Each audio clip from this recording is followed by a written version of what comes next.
आज 78वें स्वतंत्रता दिवस, स्वाधीनता दिवस को देश मना रहा है।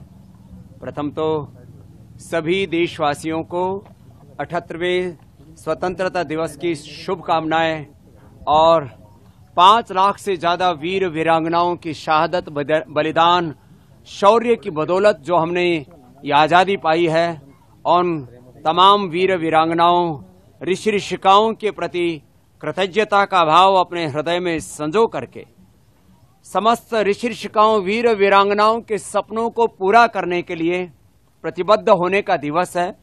और हमारी प्रतिबद्धता है कि हम राजनीतिक आजादी के साथ साथ इस देश में आर्थिक आजादी के लिए एक बड़ी क्रांति कर रहे हैं और करेंगे, क्योंकि पूरी दुनिया की संपत्ति पर, संसाधनों पर, वैभव ऐश्वर्य पर 1% से भी कम लोगों का एकाधिकार है।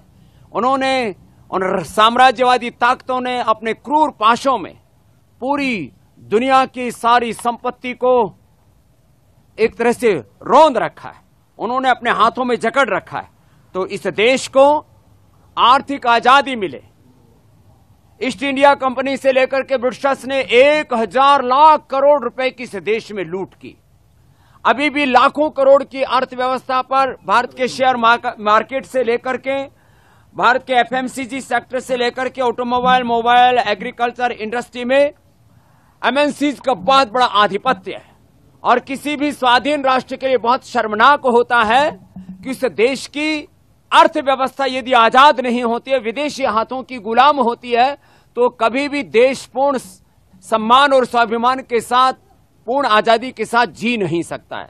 तो हमने इस बार के 78वें स्वाधीनता दिवस पर यह संकल्प किया है कि हम इस देश में आर्थिक आजादी लाएंगे, स्वदेशी के अभियान को और मुखर करेंगे, शिक्षा की आजादी, मैकाले की शिक्षा के स्थान पर पतंजलि गुरुकुलम, आचार्य कुलम पतंजलि विश्वविद्यालय और भारतीय शिक्षा बोर्ड के माध्यम से हम मैकाले की शिक्षा पद्धति, जिसमें पढ़े लिखे बेरोजगारों की एक फौज तैयार हो रही है, आगे चल करके उस सामाजिक विद्रोह का कारण बन सकती है।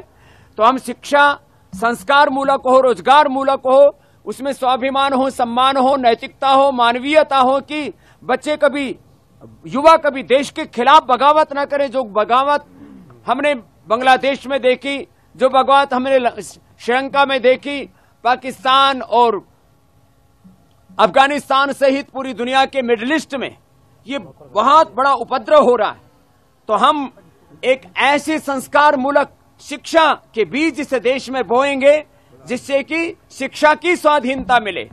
चिकित्सा की स्वाधीनता का तो अभी बहुत बड़ा सपना बाकी है, क्योंकि एलोपैथी की जहरीली दवाइयां खा खा करके करोड़ों लोगों की मौत हर साल हो रही है। हमने दुनिया का इतिहास पढ़ा है कि ब्रिटिशर्स ने पूरी दुनिया में अपना राजनीतिक साम्राज्य कायम करने के लिए 10 करोड़ से ज्यादा लोगों का कत्ल किया। ऐसे ही इस्लाम के नाम पर भी करोड़ों लोगों का कत्ल हुआ है।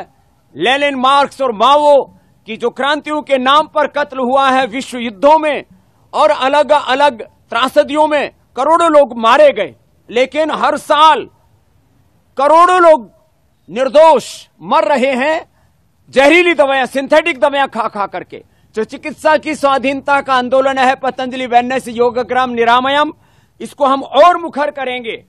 एक तरफ आर्थिक आजादी, दूसरी तरफ शिक्षा और चिकित्सा की आजादी, तीसरी तरफ सांस्कृतिक और वैचारिक आजादी, और रोगों से, नशा से, वासना से इस देश को आजादी दिलाने के लिए। क्योंकि जिस तरह से सोशल मीडिया के माध्यम से एक बहुत बड़ा वैचारिक युद्ध चल रहा है, उसमें भारत के बच्चे और जवान बर्बाद हो रहे हैं।